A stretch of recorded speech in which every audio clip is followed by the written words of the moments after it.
Hi, everyone. Welcome back. Welcome back. Welcome back. Welcome back to the Rising and Thriving podcast, the space where real men rebuild, rise, and reclaim purpose. You know, this episode, it's really for the man who's been doing everything right, the man who's been showing up for work, showing up for his kids, holding it all together, but deep down, wondering if he's really breaking cycles or just repeating them. If that's you, if you ever looked at your life and thought, man, I'm doing everything I can. So why do I feel this heavy? Then stay right here with me for a moment because what you're about to hear might give you a different way to see yourself. Today, I'm sitting with Andrew Irby, a storyteller, an entrepreneur, a husband, a father of three, and now a man stepping into a new chapter, public service. But before the business, before the campaigns, before the success stories you'll find online, there was a kid growing up in a divorced home, caught between two worlds and just trying to make sense of love, loyalty, and identity. In part one, we go right there. We talk about what it felt like to be that kid, navigating between two parents who couldn't see eye to eye. We unpacked what co parenting looked like back then, what healing looked like now, and how these early wounds shaped the man, the father, and the leader Andrew became. He opens up about reconciling with his father, building peace with his past, and the honest therapy style conversation that helped him become a better husband and a better dad. We even talked about how meditation, belief, and accountability became his tool to rewrite his story, not just as a businessman, but as a man learning to show up differently. So if you're a father trying to balance success and sanity, if you ever wonder whether love after a heartbreak is still possible, or if you just need a reminder that your pain can be repurposed into purpose, then I invite you to pull up a chair, take a breath, and stay with me. Because in this first part, you're not going to meet the marketer or the politician. You're going to meet the man behind the brand. So without further ado, let's go to our episode. Before going deeper into the subject of our episode, I want to talk to you about my coaching program and why I created it. A few years ago, I found myself in a very dark place. I was working hard, but felt like I was spinning my wheels. I had no control over where my life was going. Everything around me was crumbling, and I was powerless to stop it. It's frustrating and scary when you've lost your sense of direction, especially in your 30s and 40s, when you feel like you should have had things figured out by now. That's why I created Rise. It's a coaching program for professionals who, like I did, feel disconnected from their purpose and passion. Through four simple steps, Rise helps you break free from doubts, reconnect with your true self, set clear goals, and take actions that move you forwards. I've been where you are, and I found a way through it.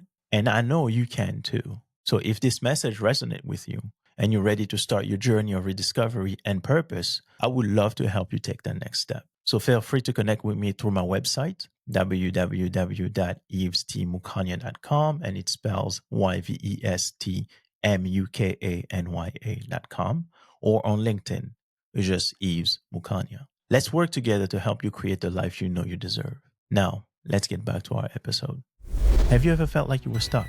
Asking yourself, how do I find clarity and purpose when everything around me feels overwhelming? And I'm not even sure where I'm going.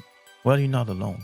Whether you're running a business, raising kids, or trying to keep up with the demands of life, we all reach a point where we lose our sense of direction. But here's the thing. If you're ready to rediscover your passion, find your way back again, and reconnect with what truly matters to you, you've come to the right place. I'm your host, Yves Mukanya, and you are listening to the Rising and Thriving podcast.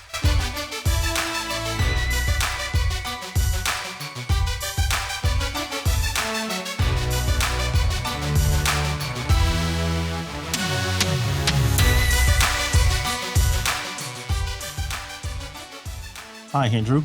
How you doing? I'm doing pretty good, man. How about you? It's a Friday here. It's a peaceful, quiet night. So yeah, things are all right, man. How about you? All right. All right. So thank you so much for, for joining me, man. And I really appreciate you taking the time to come and talk because I Absolutely. know you're pretty busy and, just taking that little time just mean a lot to me, though. Understood, Yeah. man. So, I appreciate the invite. Mhm. I've seen some of your other podcasts. Love it. Love the content. That's very natural. So yeah, I'm thrilled to be here. Thank you. Thanks, man. Thank you for considering me of all people. I feel special, man. So, let's go straight to it. Okay. Please. So I really wanted to have you here because your journey touches many areas: business, family, and now politics. And to really understand you, I think we need to go back to the beginning. Mm, But before that, let's ground ourselves in who you are today. So, as I said earlier, your story spans marketing, entrepreneurships, fatherhood, and politics. So, how do you personally define who Andrew Irby is today? mm. When you strip away the titles and roles, who are you at the core? Wow. First time I've actually think about that. So at my core, Mhm, I like to pride myself on being a good, genuine person. mhm, Am I perfect? No, and I recognize that. Um, do we strive for perfection? I think so. I think that's mhm, a valuable statement and objective. Maybe an impossible task, but I think along the way you can touch on aspects of perfection. But me in a nutshell, yeah, I feel like I'm a good person. Want mhm, to see good in the world. Want to see good from my kids, my wife, and others around me. mhm. All right, Yeah, cool. remove. And also I'm not a title person. I don't Mhm. like titles. Don't excite me. Um, They don't excite you. no, I'll give you a for instance. So when I we launched a smaller brand going on 6 years now, and was asked, "What do you want your title to be?" Mm, Said, "My title to be? I don't know. But you know who I am in the world of all of this. So why do I need a title? That doesn't define me. It doesn't explain what I'm good at. It's just a mhm, title that goes on a business card, right? So mhm, I don't think it's worthwhile." Meanwhile, some other people in the business wanted those titles. I said, well, let's see how those titles play out, right? The CEO was never there. The mm, CMO was me. The COO was me. mhm, Um, and for the most part, I was really acting as the CEO. I made all the decisions. The only things I didn't do was pay the bills. That was left to accounting. But I took in all the money.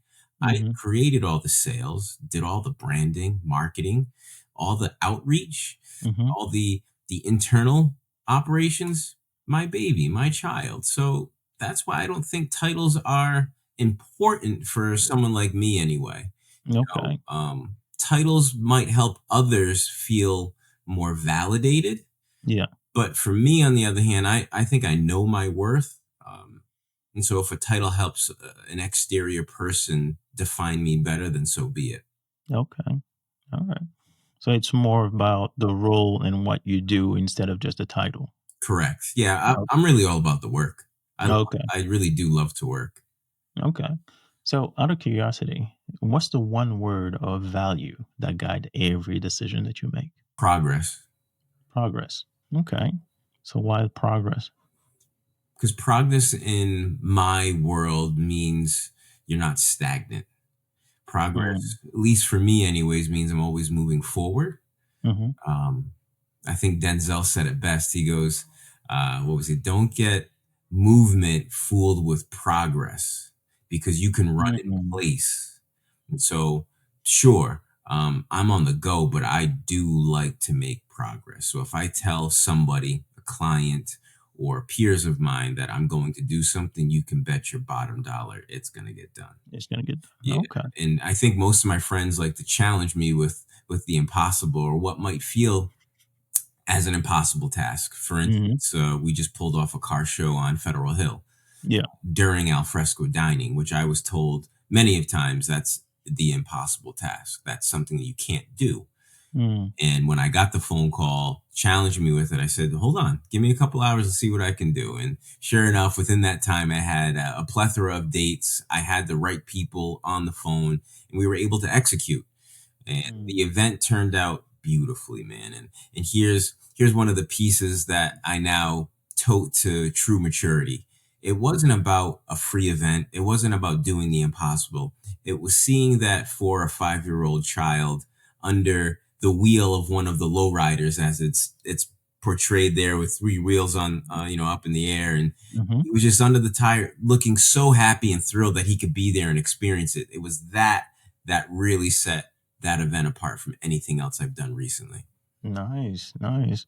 And when did that happen? When did you have it? So that was, we're going back 3 or 4 Saturdays ago now. Oh yeah. Yeah. It Okay. was the last alfresco dining they had on Federal Hill, and was given the task of, hey, if you can do it. And we did it. All right. All right. So now let's go back to your roots. Because so much of who we are as men come from our earliest family experiences. So as you say, I think you told me that you grew up in a divorce home. Yes. So, can you take us back to that time? What Whew. was it like for you as a child navigating two households? So the two households thing really didn't start, at least in my memory, Mhm, until, geez, maybe 8, 9, really, where I was, I'd spend some weekends with my father, but my father at the time didn't have a house. So we were going to my grandparents' house, his parents' house. mhm, By the time I was 13, my father had a girlfriend who he was with, and we stayed at her house in North Kingstown. And then from there, he finally got a house. So okay, I moved in with him full time between 12 and 13, around that time. But prior to that, there was really minimal juggling of the balancing of homes and such. mhm. But there was a lot of arguments, as you can imagine. You know, um, Yeah, and then it's funny, as a kid you have one set of memories mhm, and the perspective on being a child, but then as an adult I asked my mother, I said, when did you guys get divorced? Because I always had the impression that you were never married or together. I didn't know what the status of the relationship was, because there was so much arguing that I can remember. And she mhm, said, we got divorced when you were 6. So, interesting. mhm, Because that I don't recall. To me, they were always at odds. mm. So you grew up in that kind of environment, both parents always at odds with each other all the time. Um, I would say my father would do some things that would set my mother off, rightfully so, and Okay. the the finger pointing would start. Like, you said you were Mhm, going to do this and didn't do that. I'd be lying to you if I thought I could remember any of the content of those arguments. They took place mm, years ago. I just know there were many arguments, and some of mhm, those my mom left in tears. My dad left abruptly. So as a kid, mm. you step in sometimes and say, "Stop fighting." That one thing that I think most people think of a divorced home. And sure, Yeah. it happened, but it wasn't an everyday thing. Okay. The disagreements came, or the arguments came, primarily from my father not respecting the fact that my mother didn't want to pursue this marriage anymore. It was done. Things Mm, had ended, and my father was always trying to push, like, no, we need to fix this, we need to fix this. But my father's way of fixing it was fixing it in your face and then mm. going out with somebody else. Oh, okay. You get what So I you mean? fix it at home. You fix it on one side and then go out with somebody else. Yes. Okay. Yes.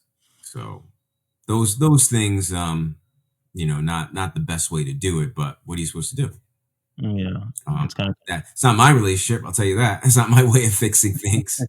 I think we can all agree on that's not the right way to do things, but everybody's got their method to their madness. Mhm. I yeah, I'll say this. I think it's unfair for me today to pass judgment on what took place way back then. Mm. Yeah. All right. That's a more mature way to do things.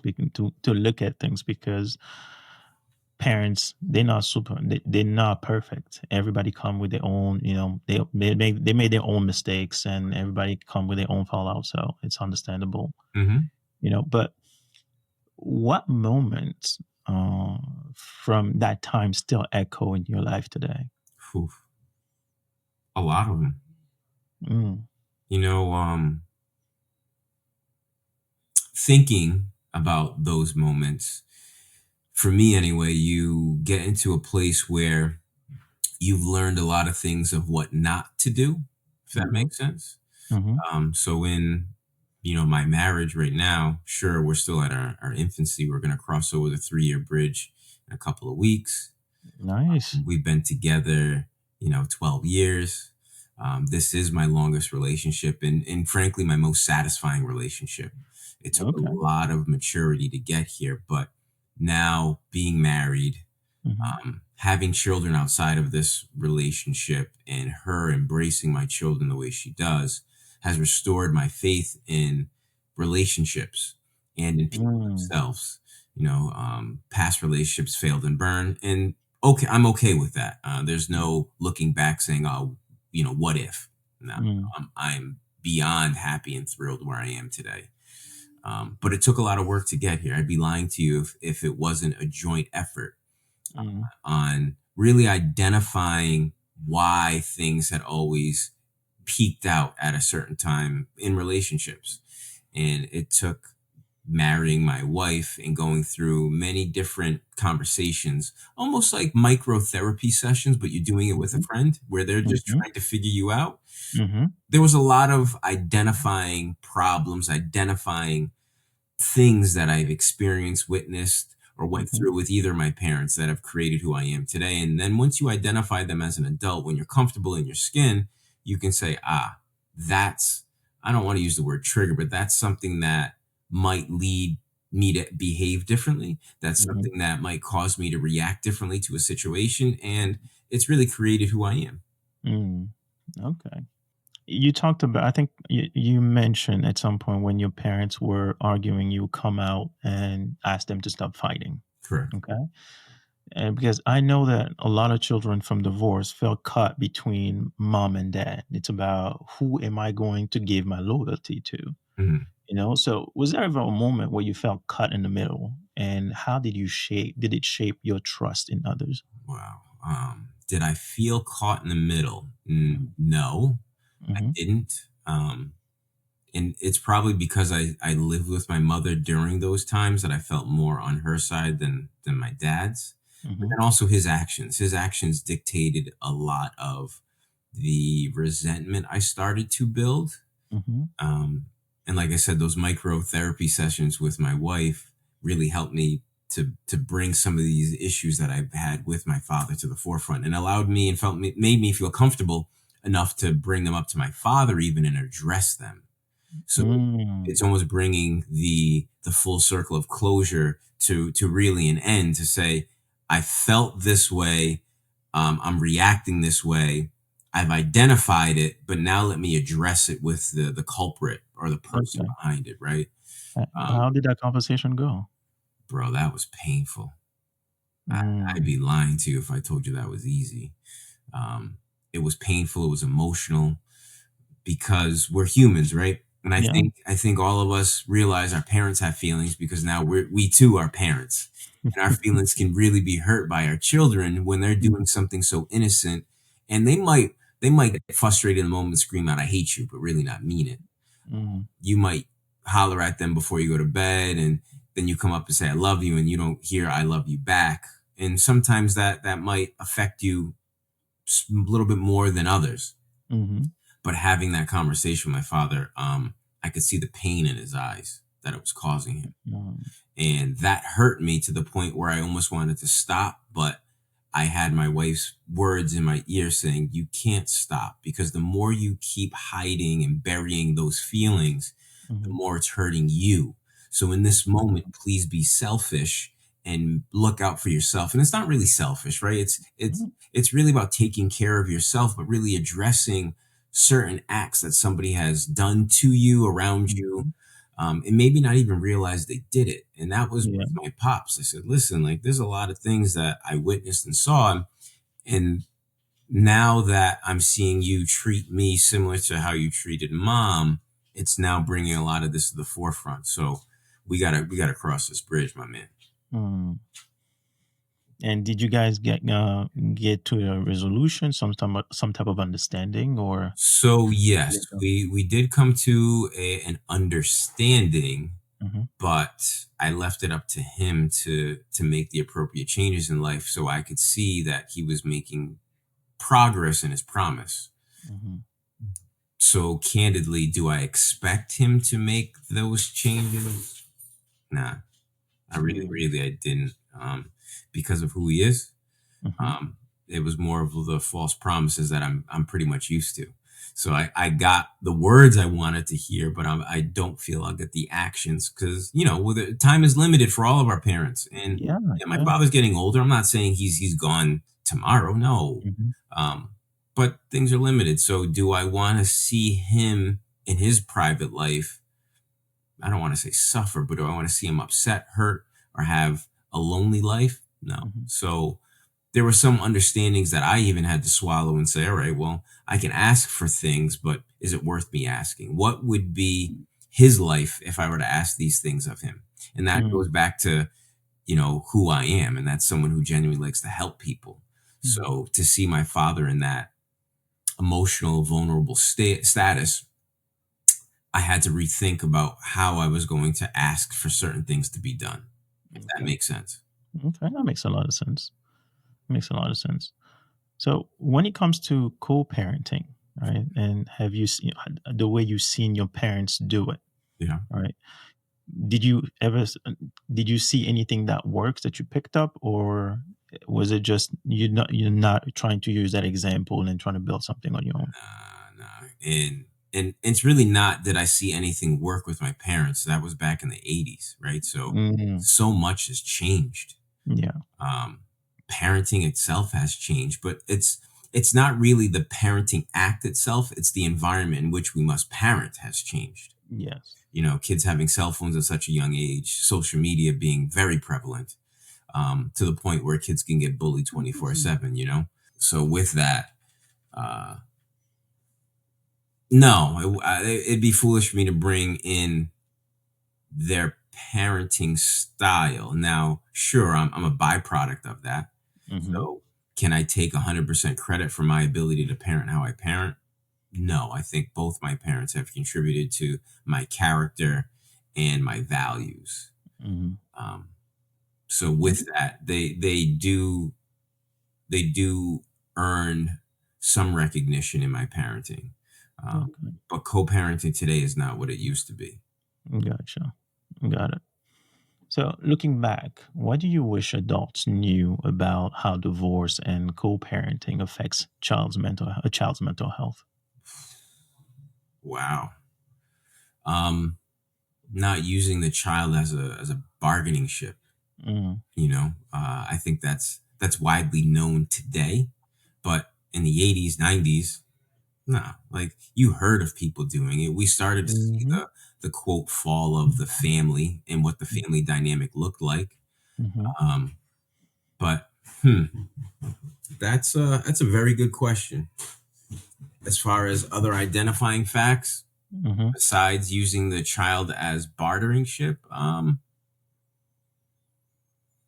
hmm, I think it would be appropriate back then for parents not to introduce new people, whether they're dating or friends, as quickly as it was back then.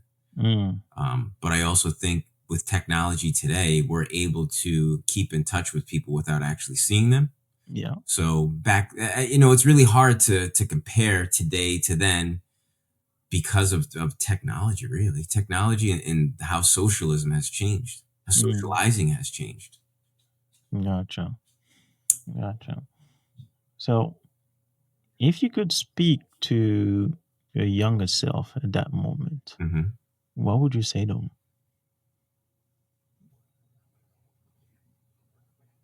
Things will get better. Mm, Things will get a lot better. I know you feel alone at the moment because mhm, they're busy arguing with one another. mhm. Things will get better. Things will change. Um, don't count yourself out. Don't count yourself out. Yeah. Don't You think? don't think less of yourself because your family isn't what their family looks like. And when I say Mm, their, I mean friends, right? So mhm, I was the kid that was very jealous of what my friends had. Not jealous, maybe envious, mhm, because most of my friends, if not all of them, had both parents at home. And I rarely saw both of my parents in the same room together. mm, And now, unfortunately, my kids see the same exact thing, but it's different now with a wife that's been with me since my boys have been four. I mm, think my daughter even sees the difference from me too. But mhm, I make sure to remind all of my children that I'm there for them, regardless of how difficult at home might be. Mm. Okay. And they see they can see the difference. I think there's a noticeable difference between the person who I was before meeting my wife to the man I am today.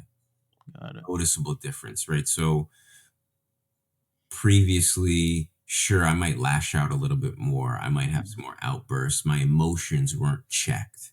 Mm-hmm. I've spent too many hours, days, nights with different meditation settings, different meditation tactics Mm-hmm. to really get grounded Mm-hmm. and to control my emotions. I'm really big on controlling self. Mm-hmm. So your emotions to me is the most important thing that you can control. And once you have the ability, I don't want to say master, but the ability to curb your emotions in particular situations, you do become the controller of your reality. Mm. You know, Got it. there was a conversation I had with a good friend of mine recently, and it was about how we all live alternate realities, right? So you're at your home right now, I'm at my home, and right now our realities overlap. Mm-hmm. But when these cameras go off, you have no idea what I'm doing. And I have That's no true. idea what you're doing, right? So Mm-hmm. our realities are completely separate. Sure, it may be 8:30 in the evening and we're Mm-hmm. sharing that same time frame, but we're not sharing the same reality. Yeah, And I listen. think people need to be very conscious of the words they use because Mm-hmm. reality for me and you is very different. Mm-hmm. Like I said, they're overlapping right now in this moment. But once we're apart and we're not visible to each other, our realities are separate. Totally different. You know, Yes. so I'm Yeah. I'm really big about the words that people Mm-hmm. use. So yeah, alternate realities was the conversation we had, and explaining that theory that I just explained. He's like, "Wow, I never thought of reality that way." I said, "Well, Mm. think of it that way because you don't know what other people are doing. So, is it wrong for me to say that your reality is different than my reality?" I don't think so. I mean, that's normal because as you say in our conversation, we're seeing the same thing because we're talking to each other, right? We're Right. having a conversation. But as you say, after the cameras are off, I'm over here doing my thing. You're over there doing your thing with your wife and kids and stuff. So it's totally different. What we're seeing and experience totally different things at the same time or in the same hours. So it's normal what you're saying. Yeah. All right. So let me ask you though, Yeah. because you mentioned your wife a lot, and it seemed like she had a very big impact into changing the way you see things or even you approach things. Yes. So what's so special about this woman? Man, been asked that a couple of times. Well, one, she's my wife, so of course she's A1. Hmm. What is special about my wife? Her ability to look at me and know what's going on without saying anything. You know, when the phrase soulmates, I know it's cliche, but really, Hmm. truly, I believe that she and I are that. Why? Mm. We so I used to DJ. Her Hmm. ex used to DJ at the same exact club. Tell me Okay. why. Tell me why I never met her. You never cross Never paths, crossed nothing. paths. I'll tell you some more, right? Okay. My father went to one of her aunt's weddings. Tell me why I never went to the wedding. I'll give you Wow. another one. My father Hmm. used to go to car shows, and Hmm. guess who he used to run into at car shows? Her father. But yet we never met. And so this is where I've read some things about soulmates and how the universe will keep you apart until the time is absolutely right. Mm. And when we met, timing could not have been any better. So I was 3 or 4 months out of my kid's mother's house. We had been Hmm. broken up for almost a year, but we were Hmm. trying to work through things, co parent, what have you. And I was out to eat at my buddy's restaurant and I had extra time. He's like, "Oh, some girls are going to come by. You should meet, some of these girls. And you're single now. You're back on the market." I was like, couldn't even really be bothered. And he said to me, "They're going to be here in 15 minutes." And I looked at my watch. I was like, "I got 15. We can wait." Hmm. On her side of things, she is historically late for everything, right? But this one day, she was on time. So Mm. when I tell you the universe plays these tricks, games, whatever, or is putting fate to test, Mm-hmm. they did that and they put us together, and we've almost been inseparable since then. Wow. Um, she's great, man. Like we literally we'll be on the couch, we'll say the same exact thing, and this has been happening for the last 12 years. We don't finish each other's sentences. We say the same exact thing in unison. So how Mm. could two complete strangers who've now met, went through the dating, got engaged, now are married, who are raising children together, finish, not only finish, but have the same exact sentences, word for word, mind you. Mm. And we think it at the same time. It's so crazy.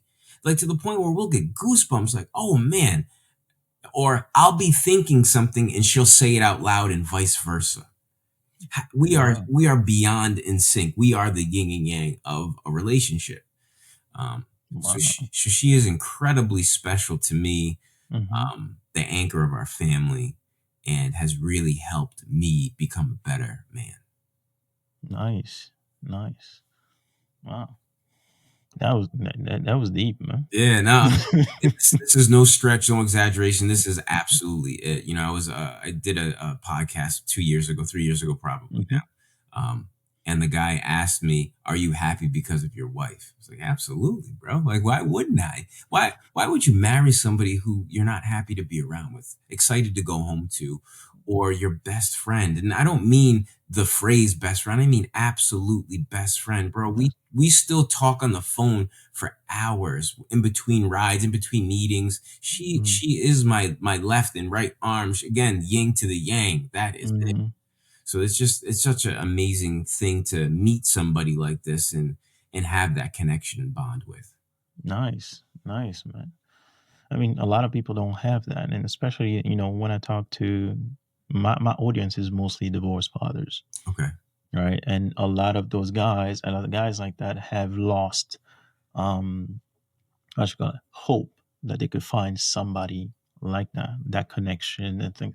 So it's something that I hear a lot, and some of them don't even want to do anything with women at this point, That right? was Especially me. when it's early. That Oh, that was you. me, yeah. Like I was once I said, all right, I'm not with my kids' mom. I'm just gonna go out and do me. Um, Mm, and I was searching for a connection in all the wrong places. And once I mm, found her, that connection, that bond, was so deep. And now retrospectively looking at it, it's hard to fall asleep around someone you don't trust or who you consider to be a stranger, right? true. True. Well, one of the first times she ever came to my apartment at the time, I fell asleep on her lap.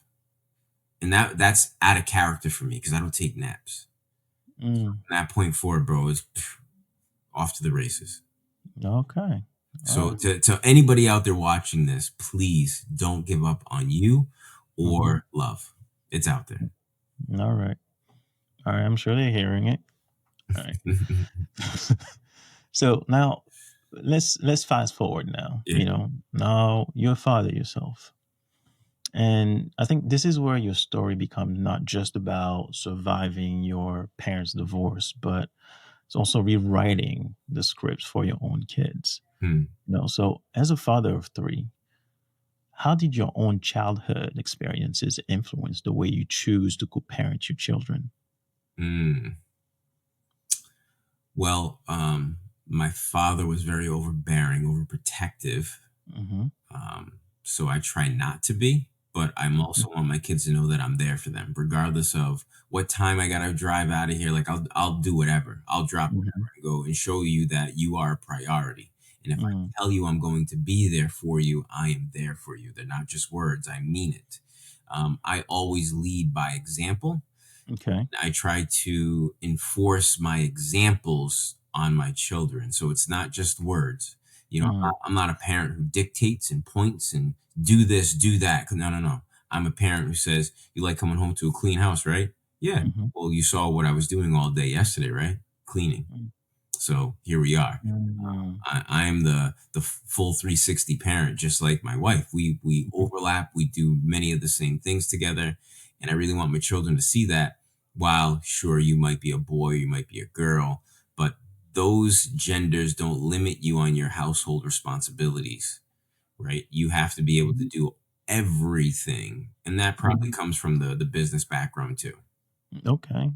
You say it comes from the business background? Yeah, my business background because I'm Okay. the guy that wears many hats at any one of the organizations I'm attached to.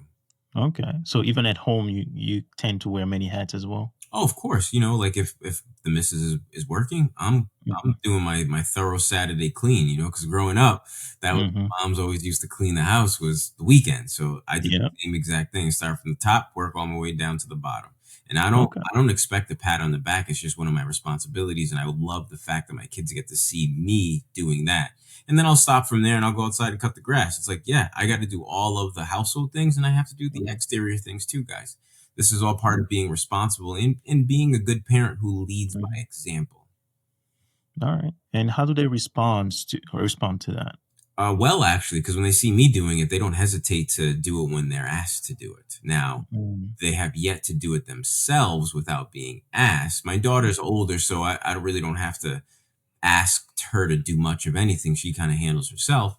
But the boys, they on the other hand need a little bit more guidance. 15 and 16, so you know how it goes. Like Oh, okay. Yeah. they're at that age where they're building up responsibilities, building up the expectations of what they should be doing and what they shouldn't be doing. Okay. So did you ever feel afraid that of repeating the pattern you grew up with? Absolutely. Be foolish to think that you're not going to, right? Because the phrase Mm, "the apple doesn't fall too far from the tree" heard mhm, that far too often. And so mm, I wanted to be sure that I would not repeat, primarily on my father's side, right? So, like, again, I mentioned it before, there was some resentment building, and I don't want to say it's all but subsided. There's probably still mhm, some left mhm, because of our most recent conversation, but mm.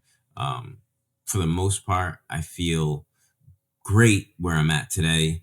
And I feel great for the future that repeating what my parents did won't be a thing.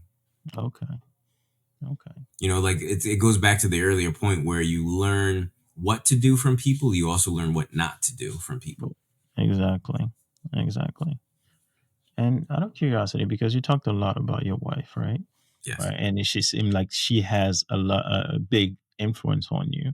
So, what was it like introducing your wife to your kids and blending those family dynamics? That was challenging. Challenging. Yeah, challenging because I'm overprotective of my kids. Because at the time, they were 4 and 5, maybe three Mm-hmm. and four. They were young, and my Mm-hmm. daughter was younger too, in her teens. So they're all at very sensitive ages. So it was hard to blend at first, right? Because where her and I were just getting to know one another.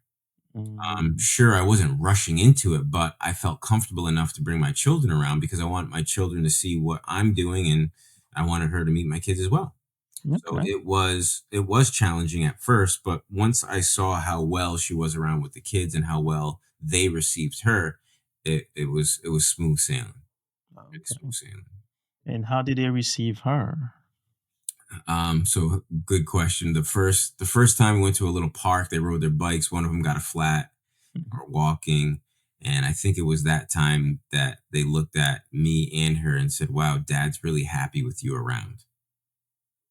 And then Oh. I had moved back to Connecticut, and she was over at the house, and we're cooking dinners, we're playing little board games with the kids, and I think this one day they were either eating spaghetti or the kids had a hot dogs because 4 and 5, that's spaghetti and hot dogs is the menu. Um, they looked over and said, "So when are you gonna marry her?" They said that. Yeah. Something along Oh. those lines, like, "Oh, you guys should get married. When you get married, or I hope you marry her." And it was at that moment I was like, "All right, this is it." This is My kids have accepted her. mhm. Now I need to make this happen as well. Okay. It was years later that I finally made it Ma happen. mhm. Because I was still working through who and what I was. Mm. So Okay. that prevented me from making the commitment earlier, but we're here now. So it's not about, rehashing the past. It's Mhm. embracing the past, learning from it, and respecting it to say, thank you, I'm here now. Good. Gotcha. Gotcha. And how long did it take you from like starting the relationship and introducing your kids to her?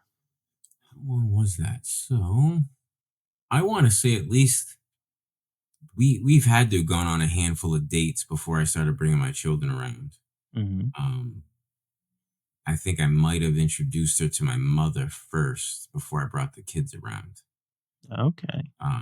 Because again, I was very reluctant to do that because of what I went through as a child. So here, Mm-hmm. your earlier questions, what did you do to make sure you don't repeat that? It was that, because I saw my father with many different women. I didn't want my kids to see me with that. So this is literally the only relationship outside of their mother my kids have seen me with. Gotcha. And out of curiosity, how was that first meeting with mom? Because I know that mom sometimes tend to be very overprotective of their sons. Yeah. So how was that first meeting? It was cool. It was smooth. It was in passing, right? So she was walking out. My mom was coming into the apartment. I was taking my mom out to dinner. Hmm. And I was like, "You sure you don't want to meet?" She's like, "No, no, no, I don't. It's fine." So it was like a cool little hello, goodbye thing. And then, my mom asked, like, "Who's that?" You know. Mm, So I started telling her, I'm like, "Yeah, I really, really like her. She's really bringing out a different side of me." And then, um, brought them both to my apartment so they could really talk and because I really want my mom's approval of things mm, because regardless of how old I get, it's still my mother, right? And I'm still her little baby. mhm, So without mom's stamp of approval, I really don't move things forward. And she mentioned, yeah, no, I really do like her, like okay, a person. So all right, so from there on out, we kept on going. Here we are. alright. And what about with dad? How long Um, did it take you for the introduction? so I really don't base my relationships off of his approval or disapproval. Mhm, Um, I'm not even sure when they met. I'm sure it was probably like in a cookout setting or mhm, something along those lines. But yeah, like I really like that's like our relationship, right? So like I mm, don't need his approval for much. mm. Um, yeah, we'll leave it at that, yeah, because like I'll touch on some really personal things, and then I don't Yeah, know if it's necessary for that. it's probably not okay, that's fine, man, whatever you're comfortable with, Yeah. alright? Alright, so next one is, alright, so let's going back to your wife, and the kids, and you building this new family. So, was there a defining moment when you realized that, you know what, this family is now one, right? Instead of the blending is okay, is Mhm. fine, everything. So there's synergy there. Right. Was there a defining moment in your mind when that happens? Like, yeah, you know what, we are a family now. Um, Probably that's that board game day where the kid said, "You're gonna marry her, or you guys should get married." It was at that moment that Mm-hmm. yeah, we're blended, we're cool because they said it in front of her too. It wasn't just me Mm, and them. It was the four of us. My daughter wasn't. Was she there? My daughter might have been there. Either way, my daughter had already come to me and said, "Yeah, I really like her. Like okay. she's way better than my boy's mother. Okay. She could pick So, up on that. They really clicked really mm, well early on. So I'm really really thankful for that. gotcha. Gotcha. So, how did you handle the emotional balance? And by that, I mean being fully present as a dad while also carrying the weight of multiple businesses. Hmm, that's tough. It takes extreme balance, and Mhm. I'm not sure I actually hit the full scale of balance till probably 5 6 years ago, honestly. Mm, Because I'd be running ragged prior to that. I mean, all over the place, and at times I probably negated my parental responsibilities because I mm, was so focused on growing business and bringing in revenue and income. Because there's no fallback with me. I'm it. mm, I don't go to my parents and say, "Hey, I made a mistake. Can you help me?" That's not me. mhm, Um, Once finding that balance, then it was much easier for me to say, well, I know I have a phone call coming in, but I can spend at least 15 minutes with the kids, handle my phone call, and then go back to it. okay. And so that's my way of how I balance things. So my kids will hear me now handle a lot of my business calls because I want them to hear how you your rapport with people. I want them to Mhm, hear. how you conduct business, because it's, in my opinion, it's not right to keep that from your children. Your children Mhm. are always learning, and shouldn't they learn from one of the best teachers in their life, you as a parent? Mhm. So with Yeah. that, I always exposed my children to the business that I was in, so that they would get familiar with how I talked, how I received people, and how I would go about my sales, my pitches, or how I would get more investors involved, and so on. Those take really special skills to get done, and I really want my kids to see me doing that in real life in front of them. Mm. So I Okay. brought them into the fold with that, and I conduct a lot of my business as I drive, because I have to multitask. I don't know Mm. if it's something upstairs that's got some loose wiring, but I always find myself doing two or three things at the same exact time to get Mm. a handful of tasks done. That's done. Okay. You know, uh, All right. so yeah. Yeah. Next to the balancing with that, I try to schedule things now, and Okay. my calendar is full, but I always make sure, like, all right, I got the kids on these days. I know the kids are gonna come home because they're older now. They're at the, too cool for dad, too cool for Mhm. Miss Mom stage. So we're always an earshot away, but when they need us, we're there. Okay. So that my business doesn't get involved with me being a parent. Mhm. Sometimes parenting does overlap and interfere with business, but I'm okay with that, because Okay. how many business owners do you know that don't have kids and that can just be free and flexible? I don't know of many. Not many. Not So, many. everybody's very respectful when it comes to overlap that happens, Mhm. where I might be at work and I get a phone call and it's the kids, and I got to put things on pause to make sure my kids are good. Mhm. Mhm. All right. Yeah, because I think even when you're talking about getting your kids involved, I think I saw one of your posts a couple of days ago. It was about you were doing it was a jewelry store commercial, and it Yes. was your daughter and her boyfriend, right, Yeah. doing it. I'm like, oh, okay, so he gets them really involved into whatever he's doing. They see what they do. So how does she like doing? Did she like doing that? I think she likes to be involved. My daughter also shoots. She hasn't shot any video, but she does a lot of photos. Tyrell shoots, who's the Mhm. youngest, and Andrew's taking a photography class now. Um, Wow. so that creative DNA is in them. Okay. I get that from both my grandfather and my mother, because they were both typesetters, and now I'm a graphic artist. My daughter's a great artist, interior decorator. Mhm. Tyrell's got some really good drawing skills, and so does an Andrew. So we all Okay. have that creative juice in us. But Got it. bringing them into the fold of a business that I created is very rewarding, because it's not that somebody handed me these businesses and I'm going to pass them down. No, I created these. This is Mm. something I got out the mud, as we say in our culture. We got it out the mud, and Mhm. that's it. Um, I'm not a silver spooner. Neither of Mhm. my parents own businesses. The only person in my family on my mother's side who owned a business was my grandfather, and I was Mhm. exposed to him at a very young age. And he was the first man of color I saw to have a Porsche. Mm. I thought that was Yeah. really big back in the 80s. He had a Targa top Porsche, like, hold up. And he had the biggest house I've ever seen. He had the in-ground pool. And then you go to my grandmother's house, she had a big old house with the in-ground pool. So I was always looking up to them, like, how did you get this? Mm. Now as an adult, you're like, holy smokes, how did they do that? Especially back in the 80s. Back in yeah. Yeah, in 80s, 70s, really, Mhm. and being of color. How did you strive to get to where you were back then? Because you didn't see many people of color having that kind of bread. No, man. So No. it was very refreshing, and I think the more I look back at it, is probably what made me want to own businesses, Okay. and get into the entrepreneurial space where I could be the controller of my own destiny. Got it. Got it. So going back to the balance, right? Mm. Was there a moment where your kids reminded you to slow down or see life differently? Hmm. It wasn't my kids, it was actually business that taught me that. Okay. How So, so?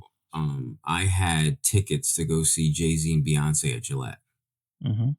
I let everybody at work know, because that was actually working for somebody at the time, and I still had my marketing thing on the side. It wasn't as big as it is today, Mhm. and The day of the concert, I get a phone call in the morning saying, "Hey, you got to get to the office earlier. We're heading to New York." I was like, "All right, as long as we leave New York by 1:30, 2 o'clock the latest, I'll make it back in time for the concert," which I told everybody about. He goes, "No problem.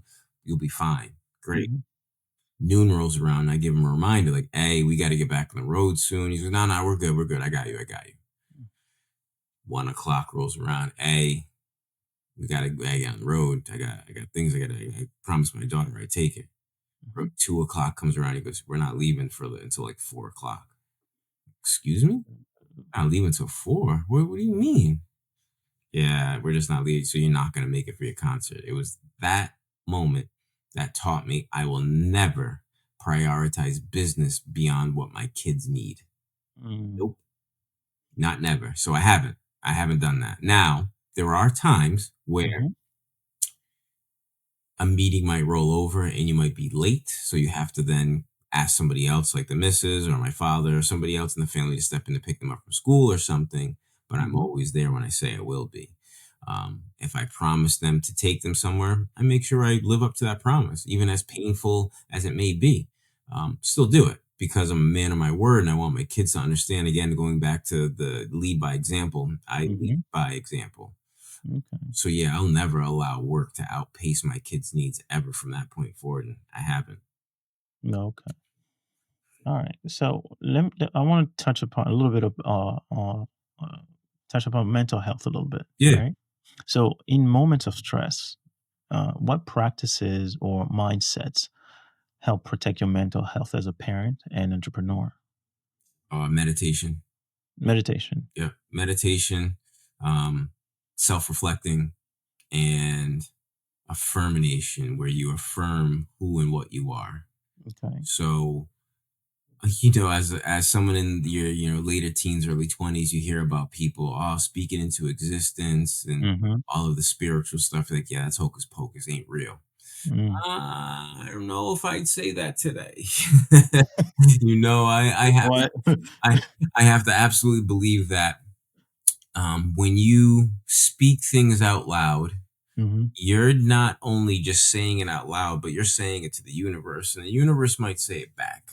But they might not say it back in a form that you can hear through your ears. You might feel it through your feet, hands, through your being. Mhm. You might see it actually materialize in other ways. So that's Mm. why, as people might say, "Oh, just speak it into existence, make it happen." Yeah, today I absolutely believe in that. Back then, nah, man, you miss me with that. But it's Mm. it's an absolute, um, real thing. What changed? Yeah. What changed? Mhm. Meditation. Okay. Meditation, and I've never really been big on religion. I respect everybody's right to Mhm. practice whatever they believe in. But me Mhm. personally, after sitting through a couple of long Baptist sermons, not for me. Just not for Mm. me.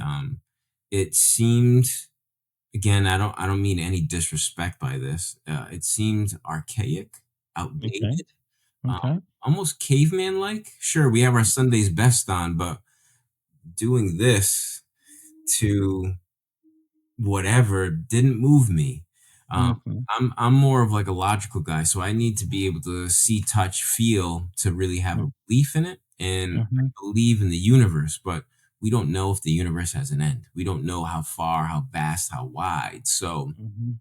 to a logical person, the universe is, to me, anyways, the answer of a Mhm. lot of things. And go outside and look and speak to the stars, and who knows what can happen in the days to come. Okay. So along with spirituality, sure, you have your card readers, you have all of those things that kind of are entwined with spirituality. But I'm really spiritually grounded. So when it comes to the mental health of things, I really truly believe in meditation, and then Mhm. also frequency healing. That's one Frequency thing. healing. Yeah, so that's one thing that science has shown, that certain frequencies will unlock certain parts of your brain. Mhm. So when you start to dial up certain frequencies, they can relax you, they can elevate you, they can make you drowsy, they can make you slightly happy or euphoric. Mhm. So certain frequencies really will balance you out. So if you're having a stressful day, go on YouTube and type in, de-stress, decompression frequencies. Mhm. Just listen to it for a little bit. As corny as it might seem, just sit there. Like when I say meditating, I'm not sitting with my legs closed, humming, doing this. That's Mhm. no. I lay down in bed and I'll have like a guided meditation, or I'll just have some sounds playing, some Mhm. nature sounds playing, and you get into a state of mind where you're still consciously aware, but your body's asleep, Mhm. and you can depict life. You can see things. You can feel things, and it really comes down to your belief, Mhm. right? So if you believe in God, then you think of God's real. And I believe in my spiritual stuff in the universe. So what I see when I meditate, I believe that's real. Mhm. Um, Belief is a powerful thing, man. And, and I think once you really get behind the word belief, Mhm. you hone in on your beliefs, things will change for you in your life. Okay. And did a lot of change for you ever since you started you owning on your belief? 1000%. I can't lie. I can't know. Mhm. So one of the most craziest times, and I'm not like a flat earther or any of those conspiracy theories type guys. No, I really truly Mhm. believe in spirituality. And one time Kayla and I were doing a meditation together, because we frequently do, Mhm. and it's gonna sound weird, but I felt like I had like an out of body experience where Mhm. I saw myself rise up through my roof of the house and go up to the tree lines, and I saw the moon as clear as the moon could be in that night. Um, Okay. and that was a scary moment because I've never felt something like that, and I felt it. It felt real, like I was outside of it, but I remembered I was there in bed meditating. Mm. That night changed my life as far as how powerful meditation can be. Mm. When you hit certain levels of deep meditation, the things that you see, experience, Mhm. you hold your hand out, you can touch things, you can almost time travel. And when you get into some of these other government style things, you realize that they were talking about meditation, um, deep meditation. Mhm. Sometimes the meditations that they're talking of were drug induced, where Mhm. somebody's physically sleeping, but they're still consciously aware of what's going on. They can hear things. They can't see things because their eyes are closed, but they can hear and they can Mhm. answer questions. So, sleep to me is like a way for us to travel. You Okay. got to travel to um, other places, different dimensions, things. You see wild things. Like, and we think dreams are dreams, but maybe dreams are something else. Mm. Maybe we have yet to really fully understand what a dream truly is. And so, for me, from the spiritual aspect, dreaming is like foresight. Gotcha. Deja vu is a real thing. Like if you've experienced deja vu, tell me, how do you get a thought that actually happens verbatim, 100% exactly how you saw it, it took place Mhm. or it takes place? How can Okay. you deny that? Those are the things that really bring home spirituality for me. Gotcha. Gotcha. All right. So, another question I wanted to ask you was there ever a breaking point that forced you to prioritize your mental health differently? A couple of times, sure. Okay. Um, being a parent who was unmarried at the time, but still, have a fiance or a girlfriend, Mhm. you feel very alone at times. And I'm also Mm. the type that doesn't ask for help. Okay. Um, and so I'm also an only child. So with that, I felt quite alone most of my life. Honestly, Mm. it wasn't until recently till I actually told my wife that many a times, even being married and with you every day, almost every second of the day, we're in connection or in contact, still Mhm. can feel very alone. And she asked me why. I said, "Woman, that's a good question. Why?" And it's because certain emotions I have, I don't share with her. Because as a Oh. man, there are certain things within the household that are my responsibility, especially financially, Mhm. Mhm. And some of those stresses you don't want to share with somebody, because why would you put some negative stress onto somebody else's shoulders in life? Mm. So you bear the burden of that. And that's where I realized why I felt so alone. And she goes, "Stop it. I'm your wife. I'm your best friend. You're supposed to share all of that with me, whether it's good, bad, or different. I know you have multiple businesses and everybody thinks that we're super rich, but many a times we're living by the skin of our teeth. Why? Because Mhm. everything's reinvested back into the businesses. And I don't Mm. have the luxury of saying, "Hey, pops, can I borrow 1 million?" Or, "Hey, mom, let me get 100,000." Because things are upside down. We don't have those Mhm. luxuries. So you got to go out and get it and figure out how to Mhm. get it. Mhm. So sometimes it's very Yeah. stressful. And once you get comfortable enough to share your stresses, but not the actual stress, just what you're under stress with your spouse, you won't feel so alone.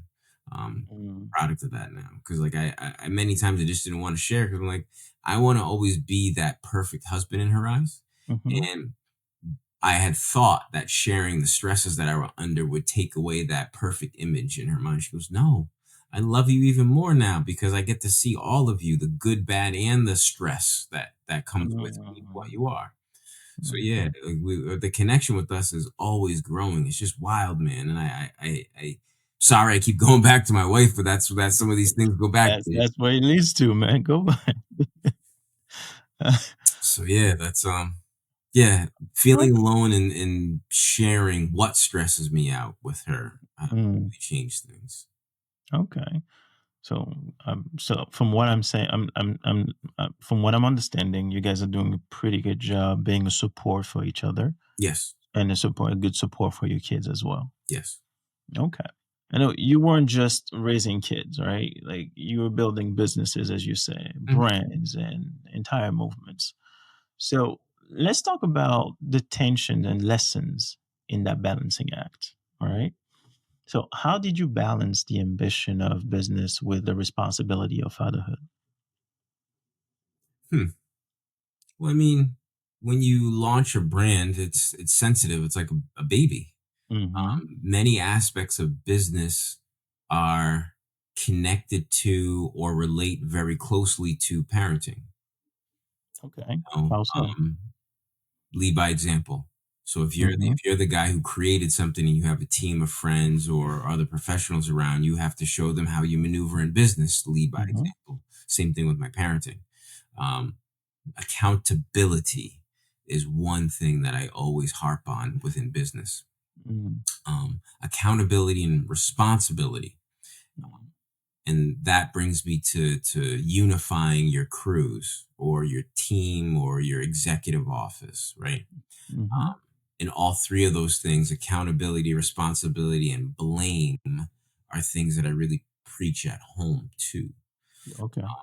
So the accountability part is I've always told everybody that in the room, if I make a mistake, I'm the first one to take accountability for the mistake that I've created. Mhm. And most people won't even know that the mistake has been created because I've identified the mistake and already fixed it by the time I've told somebody about it. Okay. Because I'm really solution minded when it comes to those things. Mm. Responsibility is I know my responsibilities every day throughout all the businesses, and I live up to those responsibilities. Mm. Same thing that I preach and practice at home. You kids like a clean house, right? Well, yeah, it doesn't clean Mm. itself. So between my wife and I, we keep it clean. You guys like clothes on your back, food on the table. Yeah, those are responsibilities that we have. Mhm. And when it comes to not doing things around the house, I really preach the accountability aspect. Listen, if you guys don't clean your bathroom will remain dirty.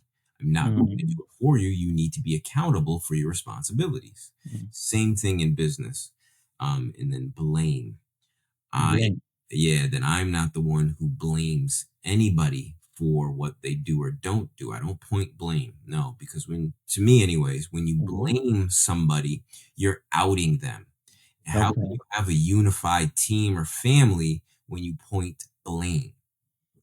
So, So, how do you approach in a situation where you have a bad employee or there's a situation of conflict? yep. Right? How do you approach that? So with conflict, usually sit two people down and say, "Hey, what happened, guys? Well, he did this, she did that, or he did this, he did that. Cool. Mhm. Um, how do we get through this, guys?" I put it on them. Mm. How do we get through this? Can we work together? Is Mhm. there a possibility of reconciliation and moving forward? We can identify how we got here. Mhm. I can point out who's responsible for what, Mhm. but we're a team, no? Well, yeah, we're a team. Okay. I'm the coach, captain, whatever, the leader of it. Yeah, right. Mhm. Okay. So if you all are arguing, that's my responsibility to fix that.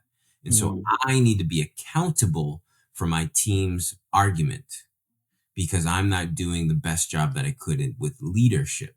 mm, So if I were to blame one or the other, I would be outing them and embracing the other. okay. So that's why I tend not to blame anybody. Sure, we can all have a general idea of who started what, but is that how you solve a problem? And that's Mhm, more of a question to people. And I want folks out there watching, like, think about that. Any mhm, situation at work, if a boss was to, or a leader, coach, whatever, manager was to blame somebody, is did the problem gets fixed with the blame, single act of blaming somebody? John did it, and then walking away. mm, It's not mm. how you fix something. And that's Okay, not how you keep your team whole, right? okay. Because John could be a valuable guy and just had an off day. So Mm, instead of saying John did it, you could approach the situation like, guys, I know everybody's upset. Floors didn't get swept last night. I apologize. As your leader, as the manager, it was my responsibility to make sure the floors got swept because mhm, in actuality, it is the manager's responsibility to make that. Sure, it mhm, was John's task, but who's under John's eye? The manager. mm, You get what I'm saying? So, like, once you take accountability and you remove blame from it, your team can be whole. John feels that you protected him. The team says, "All right, yeah, you're right. You were supposed to make sure that John did. I hope John doesn't mess up and not sweep again." No, no, no. That's when you pull John aside, have a one-on-one with him, right? So mhm, the team doesn't hear you blaming him. John gets some constructive criticism. mm. John, you left early yesterday. I understand you didn't sweep the floors. We got to fix this, brother. So going forward, let's not check out before our responsibilities are done for the night. Okay, okay. And you use just those same principles to the way you parent. Yes, in parenting and in business. Sure, in Okay. parenting, we all have laps. We're humans, right? So Mm, sometimes it may come down like, geez, why'd you do that? And then I have to mm, think like, I shouldn't have said that. I should have thought of a different way to address it. mm, Because I always want to get the best outcome of mm, most situations. Some situations are just a bad situation, so you're not going to get that great outcome. But mm. for the most part, if it's a situation that you find yourself in and you're the leader there, you can guide it to a better resolution. Okay. All right. So when you look at fatherhood and business, did you ever feel like you were sacrificing one for the other? Yeah, early on, yes. Mm. Today, no. Today, no. Yeah, early on because I was grinding, hustle. I'd work all day, every day. Didn't matter what was going on, work, work, work, work, work, and I was probably overcompensating for something. What I Mm. don't know just yet, but sure. Okay. Back then, yes, but today, nah. I feel great with the balance. I don't feel anything really Hmm. gets sacrificed. I think if things do get sacrificed, it's mainly work. Mm. I now prioritize my kids above the work Hmm. because there is always tomorrow. I don't like to put things off to tomorrow, especially if I can handle it today.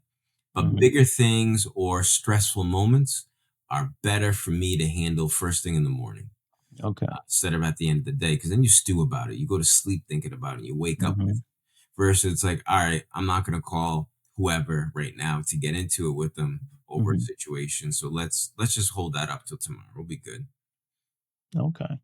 All right. So just on top of your head, right? If you can even remember an example of one of the hardest day where you felt pulled apart in two directions. And I'm talking about parent and I think fatherhood and business. Yeah. um, I would probably say there was a couple of days, right? And Mhm. some of those days there were some major pitfalls at work where Mm, I was so consumed with the issue at hand that I wasn't able to be I was physically present but mentally was not present mhm, for when the children were around. Or there would be those moments where everybody at the office or wherever left and you were there to 4 in the morning, so you didn't get to put your kids to bed. mm, And then you had to wake back up at 8 and go back in and do it all over again. Those are the moments where I've had to stress to the children, said, listen, because it's me and mine, I have to be here to handle it. And I'm sorry I couldn't be there to put you to bed. But mm, no, I love you. And if this weren't mine, we wouldn't have the lifestyle that we have. I'm sure it's not glamorous by anything. Mhm. I'm not saying that out there to be thankful for the lifestyle you have. No, I'm saying you appreciate what you have, right? Mhm. Mhm. There are some sacrifices that dad needs to make. Not that you need to make, but I need to make them. And one of those sacrifices today was not being there for your bedtime. And I apologize for that. Mhm. I'll do my best to make sure it doesn't happen again. Cause I could honestly change things at this particular place so that wouldn't happen. Mhm. But I was left in a jam because we had a delivery to do the next day and everybody else was tired. So, including myself, I was tired, but everybody else went home. I want to make Mhm. sure we got it done Mhm. because I don't want to put off certain things to really stress out a morning and then thus stress out the whole day. Um, so, yeah, Mhm. really took that upon myself. Okay. And how did the kid respond when you talked that way? They were okay. They said, Dad, it's okay. Mm. They said they understand. Now, did they understand? I don't know. Mm. I don't know yet. That's probably something that I'll hear about as they age and they start to tell me in those moments. I felt a particular type of way, but Mhm. I won't know until that bridge cross. We come to that bridge and cross it. The Mhm. one thing that I will say is that since doing a lot of this meditation and spiritual guidance and getting more in tune with who I am, Mhm. I've been more aware and more apparent of my intent behind Mhm. things that I do. Got it. So to me, when your intent is pure and good, it doesn't matter really what you do. As long as that intent is there, you could do almost anything. The intent Mhm. behind it was good, right? So Mhm. my intent for staying at work was to make sure I didn't have to break my beans the next day. I Mhm. apologize, kids. This is a sacrifice. I'm not doing anything shady. I'm not doing anything I shouldn't be doing. So the Mhm. intent behind it was pure and righteous to make sure that the next day's work was smooth sailing and I could wake up when necessary, get the order out there and, bring in some money. Got it. So I'm really big on the intent behind things. Okay. All right.